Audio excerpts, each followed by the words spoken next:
सारी बीमारियां जो है वो हमारा शरीर खुद बना रहा है, क्योंकि वो पहले से तकलीफ में है, वो कमज़ोर है, वो तकलीफ में है। वो ये कह रहा है कि मैं कमज़ोर हूँ, मैं तकलीफ में हूँ, मुझे कुछ दो। जैसे वो एडवर्टाइजमेंट आता है ना, कुछ लेते क्यों नहीं। और हम लेते हैं क्या, इस खुजली को दबा दिया, इसके ऊपर एक ऑइंटमेंट लगा दिया, उसको दबा दिया, फिर वो खुजली जो है वो अंदर चली जाएगी और सांस की बीमारी, आस्थमा की बीमारी आएगी। और हमने क्या किया, आस्थमा को दबा दिया, आस्थमा को दबा दिया, या फिर हमारे जो राइनाइटिस है उसको दबा दिया। रोज़ उसके लिए एक एक ड्रॉप नाक में डाल दिए, थोड़ी सी दवाई पी लिए, हम सोच रहे हैं कि हमारी बीमारी ठीक हो गई। ठीक तो हुई नहीं, वो तो हमको मालूम है, रोज़ सुबह उठते हुए होती है, पूरी तरह से ठीक तो नहीं हुई। वो सिम्टम को हम कंट्रोल कर रहे हैं, एलर्जिक रिएक्शन को हम कंट्रोल कर रहे हैं, जो एलर्जिक रिएक्शन के समय जो केमिकल प्रोड्यूस होता है उसको हम कम कर रहे हैं, बस इतना ही कर रहे हैं।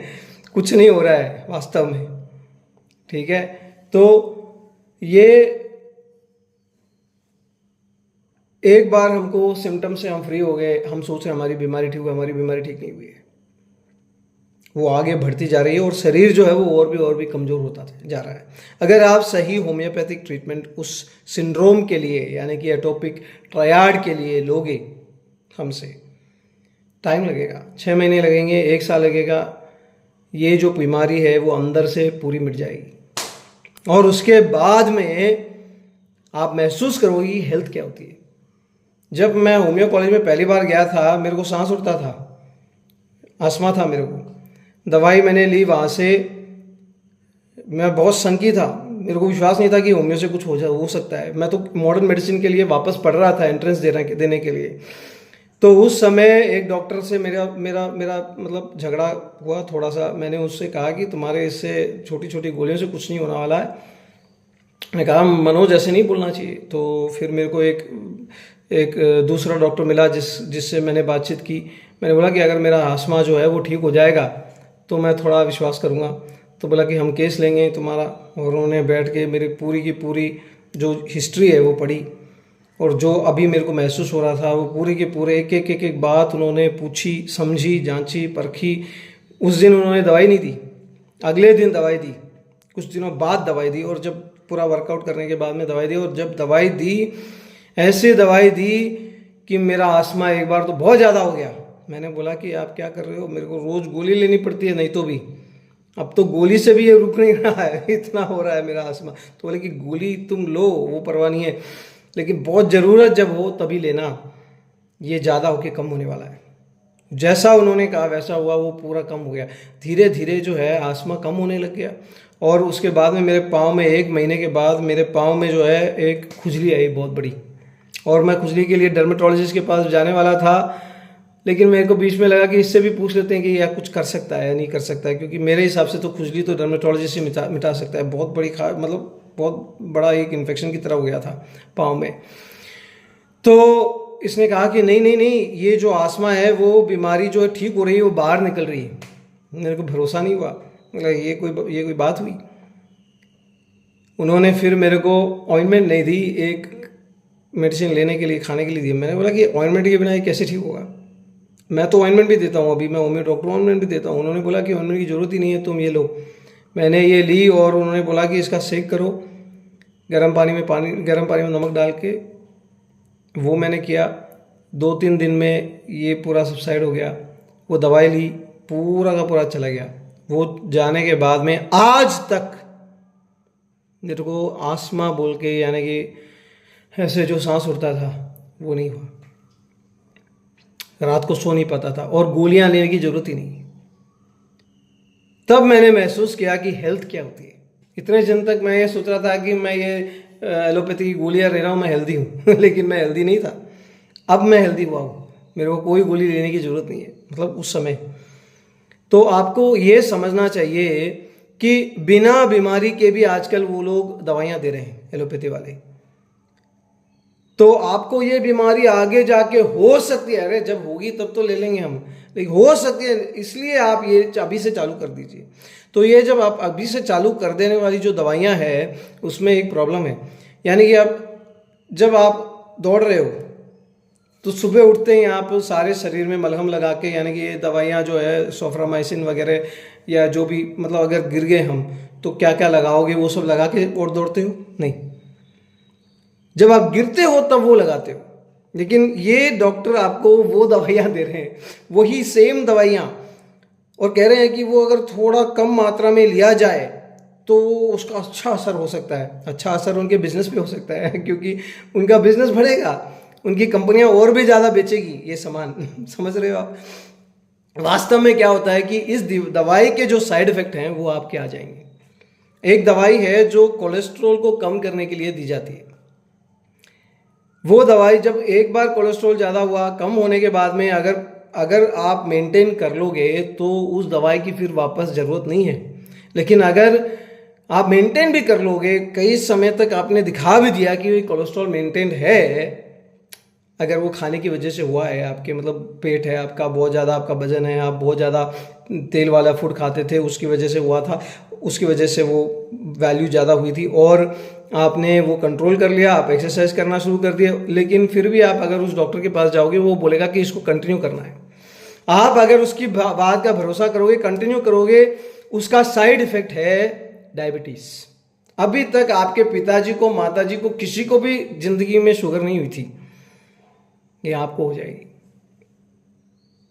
तब वो बोलेंगे कि हाँ ये जो है इसका थोड़ा सा एक साइड इफेक्ट है, थोड़ा सा साइड इफेक्ट नहीं है। अभी तक मैंने जितने भी लोगों को देखा है जो ये दवाई लेते हैं, कम से कम 80 to 90% लोगों के 2-2 साल 3-3 साल इस कोलेस्ट्रॉल की दवाई को लेने के बाद में डायबिटीज चालू हो गई। तो आप जो है चौकन्ना रहिए, ऐसे डॉक्टरों के पास जाइए जो कम से कम दवाइयां दे आपको। होम्योपैथी की बात नहीं कर रहा, एलोपैथी की। जितनी आपको जरूरत है उतनी दवाइयां दें, क्योंकि ज़्यादा दवाई जो देते हैं वो कई बार बिजनेस माइंड से देते हैं। और यहाँ पे सोचने की और समझने की बात यह है कि हमारे गवर्नमेंट को भी ऐसे कानून बनाने चाहिए जिससे दवाइयों का मिसयूज ना हो। कि अब बुखार हुई, पहले ही दिन आपने एंटीबायोटिक दे दी, किस हिसाब से दे दी भाई? आपको कीटाणु मालूम है कौन सी कीटाणु की वजह से बुखार हुई? आप कैसे दे सकते हो एंटीबायोटिक पहले ही दिन? लेकिन ऐसे डॉक्टर हैं यहाँ पे। ये बुखार वायरल है, ये वायरल बुखार को एंटीबायोटिक ठीक नहीं कर सकता, ये आपको भी मालूम है। आप बुखार कम करने की दवाई दे सकते हो, ठीक है, लेकिन बुखार जो है वो बॉडी का मैकेनिज्म है इस बीमारी से डील करने का, उसको आप कम कर रहे हो और वायरस को बढ़ावा दे रहे हो, और वायरस जो है वो चलता जा रहा है, वो बढ़ता जा रहा है, और धीरे धीरे धीरे 5वें दिन 6ठे दिन जो है बैक्टीरिया भी आ जाता है, और तब आपकी एंटीबायोटिक काम आएगी। अभी से आपने स्टार्ट कर दिया तो इतने दिन जो एंटीबायोटिक ली थी उसका इफेक्ट होगा, साइड इफेक्ट होगा, पेट खराब होगा, ये सब जो है पेशेंट को वास्तव में भुगतने की जरूरत नहीं है।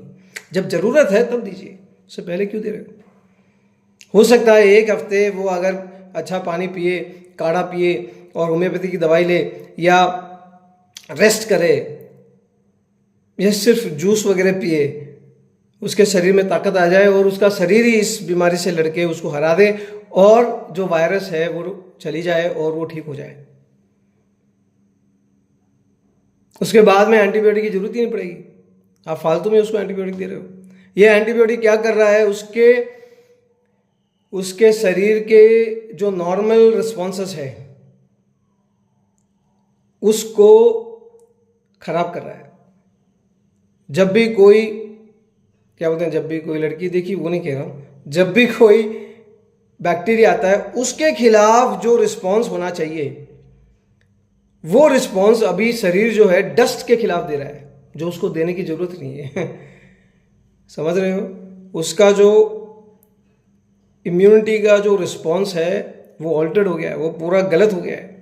जिससे लड़ने की जरूरत ही नहीं है उससे इम्यूनिटी लड़ रही है, और जिससे लड़ना चाहिए उससे लड़ने से कांप रही है। एंटीबायोटिक आएगा लड़ने के लिए, ये शरीर की सोच हो गई। तो इसलिए ये एलोपैथिक डॉक्टर अगर देख रहे हैं तो मुझे माफ़ कीजिए, मैंने बहुत डिटेल में समझाया है। इसमें अगर कोई गलती है तो आप मेरे को करेक्ट कर सकते हैं, लेकिन अगर आप सहमत हो तो ज़्यादा दवाइयाँ पेशेंट को जो ज़रूरत नहीं है प्रोफिलैक्टिक के रूप में, या क्या बोलते हैं बिना कोई सबूत के एंटीबायोटिक देना, ये सब आप मत कीजिए। पेशेंट की आप केयर कीजिए, वो वापस भी आ सकता है 3 दिन बाद। अगली बात यह है कि बुखार के बारे में आज की नॉलेज और पुरानी नॉलेज में फ़र्क है। हम गैलन के टाइम में नहीं रह रहे हैं, जबकि वो सोचते थे कि ब्लड लेटिंग से बुखार ठीक हो जाएगा और इंसान ठीक हो जाएगा। आज हम ऐसे ज़माने में रह रहे हैं जिनको पूरा का पूरा प्रोसेस मालूम है कि बुखार क्यों हो रहा है। बुखार टेम्परेचर शरीर इसलिए बढ़ा रहा है ताकि उस बैक्टीरिया को या वायरस को, वायरस पहले आ रहा है कोल्ड में वगैरह में, तो उसको मार सके उसको। तो हमारा शरीर का जो नॉर्मल प्रोसेस है उसको होने दीजिए। आप उसको क्यों रोक रहे हैं? क्यों आप बहुत ज़्यादा पैरासीटामोल वगैरह दे रहे हैं? पैरासीटामोल का भी साइड इफेक्ट होता है। पैरासीटामोल से जो लिवर फेलियर होता है वो भी हमारे टेक्स्ट बुक में है ना। अल्कोहल से लिवर का जो मतलब कंडीशन होता है वो भी है, और पैरासीटामोल से जो कंडीशन होता है वो भी एक डिसीज के रूप में आज सिखाई जा रही है।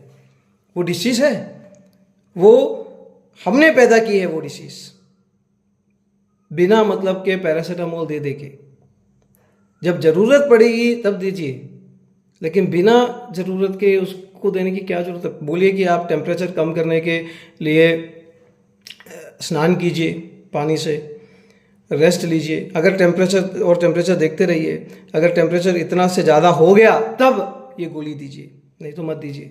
इतना तो एलोपैथिक डॉक्टर भी कर सकते हैं, समझा सकते हैं अपने पेशेंट को। अभी अगर होम्योपैथी के पास आप आ रहे हो, होम्योपैथिक में ऐसी दवाइयाँ हैं जो पहले 2-3 दिन के अंदर अगर आप लोगे तो ये बुखार को अबॉर्ट कर देगी। वो पूरा का पूरा, जैसे आप सोच रहे थे कि इतना एंटीबायोटिक का खर्चा होगा, घर में बैठना पड़ेगा, 2 हफ्ता लगेगा, वो कुछ नहीं होगा। आप बीमारी जो है, हमारा शरीर जो उससे बहुत तेज़ी से फाइट करेगा, और हो सकता है 3 दिन में एक बार ज़्यादा होगी बुखार, फिर कम हो जाएगी, और पूरा का पूरा कीटाणु आपके शरीर से निकल जाएगा और आपका शरीर पहले से भी ज़्यादा हेल्दी आपको महसूस होगा। अगर आप एलोपैथिक डॉक्टर हो, आपने कभी भी होम्योपैथिक ट्राई नहीं किया है, तो मैं आपको ये सलाह देता हूँ कि आप उसको सही तरीके से समझ के ट्राई कीजिए। सही तरीके से समझ के ट्राई कीजिए का मतलब क्या है कि होम्योपैथी में कई तरह के इलाज हैं। कई डॉक्टर जो है, अभी हमारे, अगर आपको एक कॉफ हो गया, कॉफ की हमारे पास 10 दवाइयाँ हैं समझ लो। वो 10 दवाइयों में से डिफ्रेंशिएट करके जो आपके कॉफ के लिए दवाई है वो देने वाले डॉक्टर भी हैं, और कई डॉक्टर ऐसे हैं जो ये 10 दवाइयाँ मिला के भी दे सकते हैं, और कई डॉक्टर ऐसे भी हैं जो ये 10 दवाइयों में कोई फ़र्क ही नहीं समझते क्योंकि उन्होंने पढ़ाई ठीक से नहीं की। ऐसे बहुत ज़्यादा रिजर्वेशन से निकलने वाले हो सकते हैं होम्योपैथिक डॉक्टर भी हैं। तो ये जो 10 दवाइयाँ हैं, इसमें जो माइनर फ़र्क है, होम्योपैथी जो है वो कस्टमाइज्ड ट्रीटमेंट है। जैसे कि हम रेडीमेड शर्ट लेते हैं, एक हम टेलर मेड शर्ट बनवाते हैं। वो होम्योपैथिक जो है वो टेलर मेड शर्ट की तरह है कि आपका जो कॉफ है उसकी जो दवाई है, अगर वो सही दवाई सही पोटेंसी में आपको मिली तो आपका कॉफ बहुत जल्दी ठीक हो जाएगा।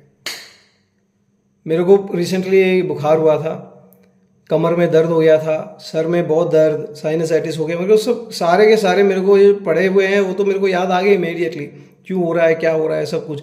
लेकिन मेरे में इतनी ताकत नहीं है कि मैं जाके दवाई कौन सी है वो फाइंड आउट कर सकूं। इन 10 दवाइयों में से या 20 दवाइयों में से, 25 दवाइयों में से, 30 दवाइयों में से मेरी दवाई कौन सी है ये फाइंड आउट कर सकूं। लेकिन अचानक मेरे को महसूस हुआ कि मेरे को ऐसे लग रहा है कि मैं बिस्किट खाऊं। अब होम्योपैथिक डॉक्टर जो है वो ऐसी चीज़ों को ज़्यादा इंपॉर्टेंस देते हैं। तो हमारे में इतनी दवाइयों में बैक पेन के साथ फीवर और जॉइंट पेन और उसके साथ बिस्किट खाने का मन और बहुत ज़्यादा प्यास और गर्म पानी पीने का मन, ये सब आप अगर कंबाइन करोगे तो यूपेटोरियम बोल के दवाई है, मैंने वो ली। लेते ही मेरी बीमारी ठीक होना शुरू हो गई। नेक्स्ट डे मेरे पापा विश्वास नहीं कर सक रहे, मेरी मम्मी विश्वास नहीं कर सकती, मैं क्लिनिक में चला गया। मेरे को थोड़ा सा तकलीफ थी, कॉफ वगैरह था, लेकिन मैं इतना ठीक हो गया कि मैं उठ के चल गया, और मेरे को एक बहुत बड़ा शटर खोलना था, वो भी मैंने खोल दिया, और बुखार बढ़ी भी नहीं, कुछ भी नहीं हुआ। और मैं जो बाकी का ट्रीटमेंट है जब मैंने किया 3-4 दिन के अंदर सारा का सारा मामला ठीक हो गया, मैं हेल्दी हो गया। अभी ये रिसेंट हुई बात है, इसलिए मैं आपको बता रहा हूँ। ऐसे कितने ही पेशेंट हमारे पास आते हैं जिनको इन सिम्टम्स के आधार पे हम दवाइयाँ देते हैं। अब आप सोचिए, अगर यही सिम्टम्स होते और उस व्यक्ति को गर्मी ज़्यादा लग रही होती, बुखार के टाइम में सर्दी नहीं गर्मी लग रही होती, तो दवाई का नाम बदल जाता। यूपेटोरियम से वो बुखार ठीक नहीं होगी, ब्रायोनिया बोल के दवाई है जिसमें भी जॉइंट पेन है, बैक पेन है, जिसमें भी ये साइनसाइटिस ये वगैरह सब कुछ